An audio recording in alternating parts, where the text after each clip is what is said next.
ఉన్న బంగారాన్ని విడిపించి ఆ రోజు ఆన్లైన్ రేటుకే మేము కొంటాం. Sharma gold company. భయపడే రకం కాదు, ఆమెను గ్యారంటీగా హత్య చేసి చంపారు. ఇది కరెక్టే అనిపిస్తుంది. అంటే అది మాకు మొన్న రీసెంట్ గా మా ఫ్రెండ్ పెళ్లిలో కలిసి అంటే మా గురించి ఎక్కువ ఆలోచించేది, అన్న నేను వచ్చి ఇక్కడ ఉంటే మీ ఇంట్లో ఉంటే రేపు నీకు పెళ్ళైనా చెల్లెకి పెళ్ళైనా ఇబ్బంది అవుతుంది, ఆ ఇబ్బందులు మీరు పడొద్దని. పాప తాను ఎంత బాధ అనుభవించిందో మాకు ఎప్పుడు చెప్పలేదు.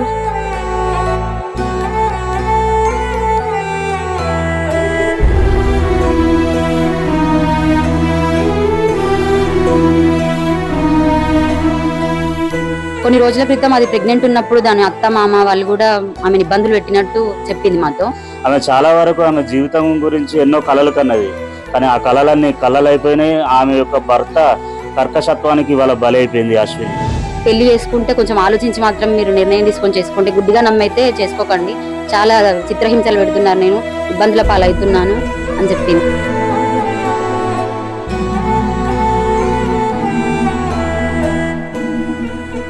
Welcome to Suman TV. ప్రస్తుతం మనం చిగురుమామిడి మండలం సుందరగిరి గ్రామంలో ఉన్నాము. బెజ్జంకి మండలం దేవక్కపల్లెలో గత 22వ తారీఖు అనుమానాస్పద స్థితిలో మరణించిన అశ్విని యొక్క తల్లిగారు ఊరు ఇక్కడ. ఆ రోజు వాళ్ళ బంధువులు వాళ్ళ తల్లిదండ్రులు కూడా ఇది అతడే కొట్టి చంపాడు అనే తీవ్రతరంగా ఆందోళన చేసిన పరిస్థితుల్లో తర్వాత తదనంతరం పరిస్థితులు ఏం జరిగినాయి వారి కుటుంబ సభ్యులను అడిగి తెలుసుకుందాం. అశ్విని తండ్రి చంద్రయ్య గారు మనతో ఉన్నారు, వారిని అడిగి తెలుసుకుందాం. చంద్రయ్య గారు, ఏమన్నా దీని గురించి కేసు ఏమన్నా పెట్టారా? ఏం జరిగింది? ఆ రోజు మేము సోమవారం నాడు అంత్యక్రియలు చేసిన తర్వాత మంగళవారం లేదు బుధవారం నాడు వాళ్ళని అరెస్ట్ చేసినట్టు మాకు తెలిసింది. సిద్దిపేట పోలీసు వాళ్ళు దీన్ని కేసు ఫైల్ చేసి రిమాండ్ పంపినట్టు మాకు తెలిసింది మాకు ప్రజలతోటి. దాని పోస్ట్ మార్టం రిపోర్ట్ ఏమన్నా వచ్చిందా? పోస్ట్ మార్టం రిపోర్టర్ ఇంకా ఏది తెలియరాలేదు. దాన్ని తెలియచ్చిన తర్వాత సుమారు నాడు వస్తుంది అన్నట్టు తెలిసింది. ఇక దీని గురించి మా బిడ్డను బాగా ఉన్నత చదువులు కూలీనాలు చేసుకొని చదివించుకున్నాం. బాగా డిచ్పెల్లి కాడ పీజీ వరకు చేసింది, ఎంఎస్ కష్టపడి చదివించినాం. మాకు ఓదార్చని పరిస్థితిలో ఉన్నాం. మా బిడ్డ క్లాస్మేట్లు కూడా వచ్చినారు, వాళ్ళు కూడా చాలా బాధపడుతున్నారు, వాళ్ళు కూడా దుఃఖ సమయంలో ఉన్నారు. ఇంకా మాకు కొన్ని ఇబ్బందులు కూడా ఉన్నాయి. వీటిని మీరు స్పందించి మాకు న్యాయం చేకూర్చాలని మేము మనం చేసుకుంటాం. అశ్విని తండ్రి గారు చంద్రయ్య గారు చెప్పిన దాన్ని బట్టి పోలీసులు ప్రాథమిక విచారణ అనంతరం ఇది అనుమానాస్పద మృతి అని చెప్పి ఆ అశ్విని గారి అత్త, వారి మామ, వారి మరిది, వారి భర్తను కూడా కస్టడీలోకి తీసుకున్నారని చెప్తున్నారు. ఇక్కడ మనకు అశ్విని వాళ్ళ చిన్ననాటి స్నేహితులు కూడా ఉన్నారు. ఆ అశ్విని యొక్క భర్త కర్కశత్వానికి గురై చనిపోయిన అశ్విని కుటుంబాన్ని పరామర్శించడానికి, అలాగే ఆమెతో వారికి ఉన్న అనుబంధాన్ని నెమరు వేసుకోవడానికి వారి స్నేహితులు కూడా అశ్విని వాళ్ళ ఇంటికి వచ్చారు. అశ్విని స్నేహితురాలు శిరీష గారు మనతో ఉన్నారు, వారిని అడిగి తెలుసుకుందాం. మీరు ఎప్పటి నుండి ఎప్పటి వరకు చదువుకున్నారమ్మా? 4th క్లాస్ నుంచి 10th క్లాస్ వరకు నాకు అశ్విని బెస్ట్ ఫ్రెండ్.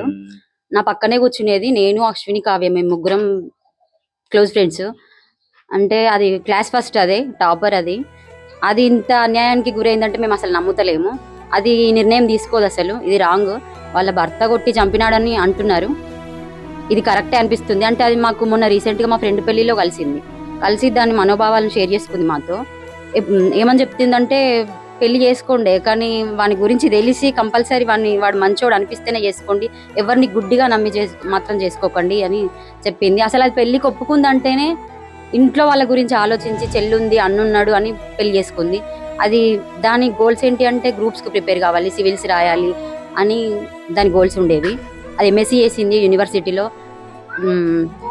కొన్ని రోజుల క్రితం అది ప్రెగ్నెంట్ ఉన్నప్పుడు దాని అత్త మామ వాళ్ళు కూడా ఆమెను ఇబ్బందులు పెట్టినట్టు చెప్పింది మాతో.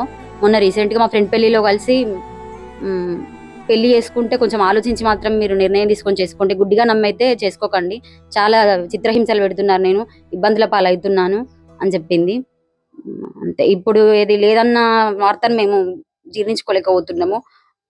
చిన్నప్పుడు మాతోటే ఉండేది అది, కానీ అది మాత్రం ఇంత నిర్ణయం తీసుకోదు. అశ్విని మరో స్నేహితురాలు మనతో ఉన్నారు, వాళ్ళ చిన్నప్పటి నుండి చదువుకున్న స్నేహితురాలు, ఆమెను అడిగి తెలుసుకుందాం. ఏమైందమ్మా, అశ్విని ఎప్పుడన్నా మీకు ఈ మధ్యలో కలిసారా? ఏం చెప్పారు? రీసెంట్ గా మా ఫ్రెండ్ మ్యారేజ్ అయితే వెళ్ళాము, అందరం అక్కడే కలిసాము. అక్కడ తను చెప్పింది ఏంటంటే,